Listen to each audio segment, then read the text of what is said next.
Hey everyone, welcome to Massachusetts Sports Central. We are continuing with our NFL division previews. Getting near the end now. We are up to the AFC West.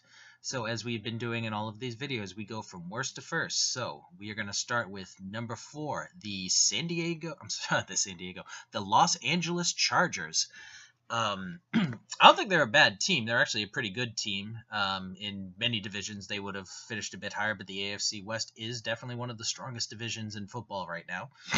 And I do think the Chargers are probably overall the most flawed team, as they have weaknesses in more places, and as seems to be the typical story for them these days, they're dealing with a lot of injuries again. And never know what else might happen.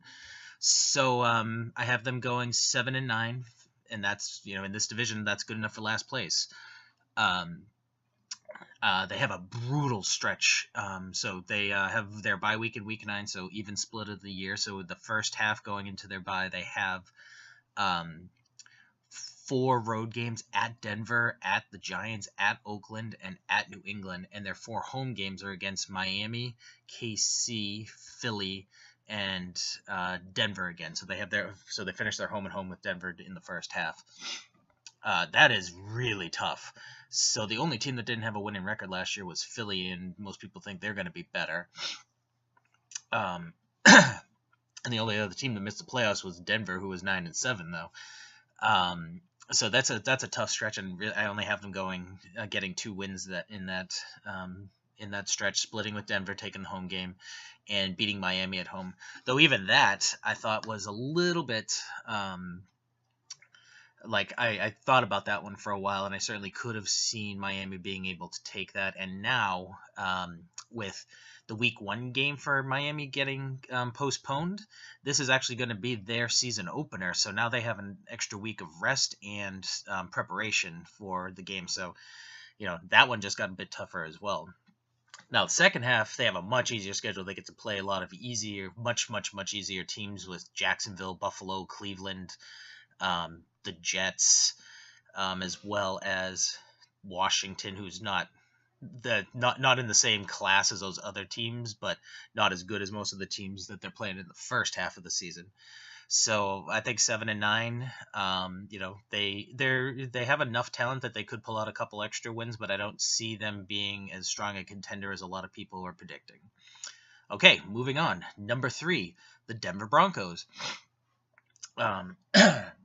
Denver, again, they're a flawed team. The defense is still really good. They do have some decent offensive weapons, but the quarterback is definitely still a major issue. They still have some line issues.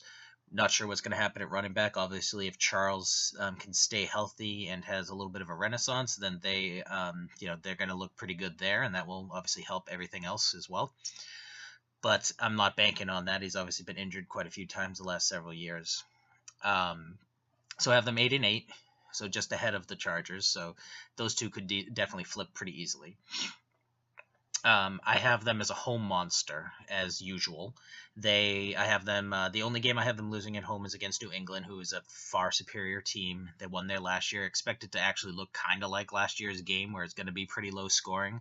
The New England game plan, I would assume, will not include really trying to push the ball downfield and challenge the no-fly zone and challenge the pass rush and Miller and all that stuff. Assuming they don't completely fix their run defense, which was their really only weakness last year. Run defense in the very short, moderate passes, where the linebackers had higher coverage duties, were basically the only issues they had on defense last year.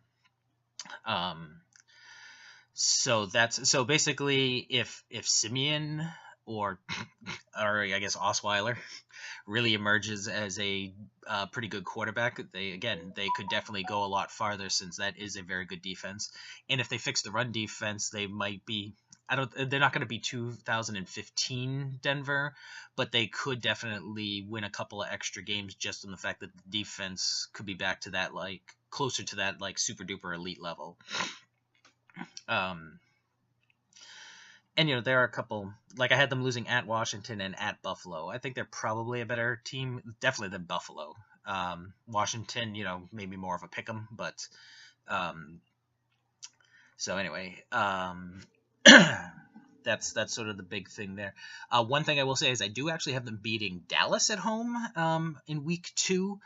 That is assuming that the Ezekiel Elliott suspension is upheld and he does not play in this game. So I've mentioned in a couple of videos now that suspension has been upheld, but let's assume that I'm assuming that the court doesn't give an injunction to allow him to play past week 1, which they've already said he will. So if he does not play in that game, I think that Denver has a distinct advantage. If he does play, now it's much closer. I actually probably would pick Dallas just because until I know better. The biggest weakness that Denver had on defense, like I said, was the run defense. So with that line and a guy like Ezekiel Elliott, that Dallas might be able to run on the team all day, in which case it will be, they might be able to put up some points even if they can't get anything done with the passing game. But for now, I'm assuming that's the case, have them as 8-8. All that would do is change them to 7-9, and then I'd have to look to see what the tiebreakers are with the Chargers to see which one's third, which one's fourth. So it doesn't really matter that much. Next up, number 2.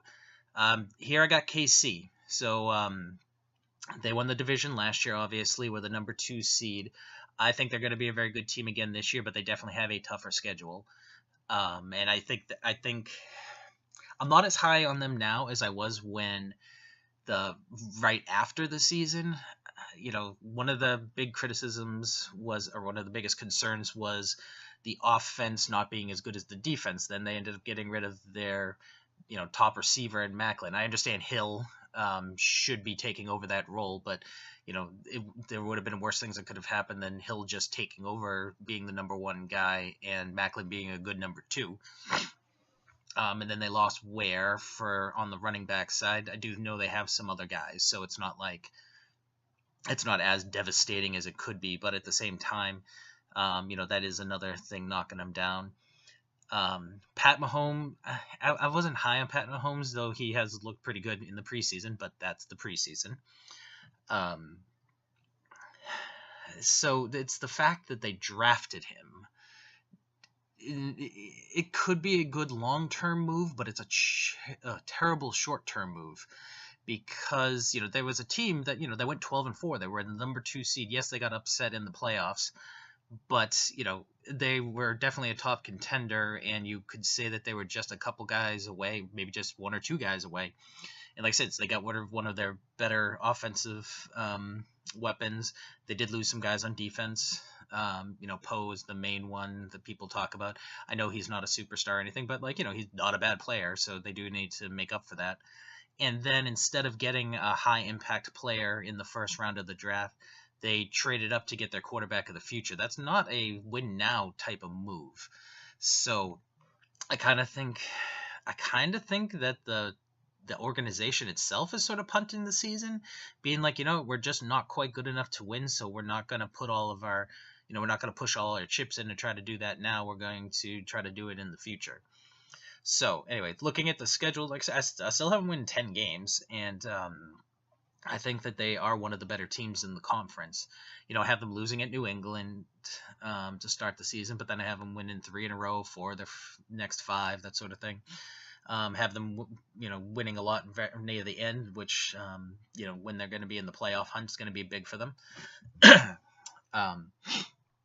If you look at the losses, I only have them losing at New England, at Houston, at Oakland, at Dallas, at the Giants, and at Denver. So all pretty good teams that generally have a pretty strong home field advantage. I guess Dallas and New York aren't necessarily known for that quite as, or I guess Houston known for that quite as much, but they still have an advantage, and they're good teams. They're good enough that they could flip any of those games and end up with 1, maybe even 2 more wins than I have them right here. But I also have them winning against some good teams at home. Like I have them undefeated at home. I feel good about the 10-6. And finally, number 1, the Oakland Raiders.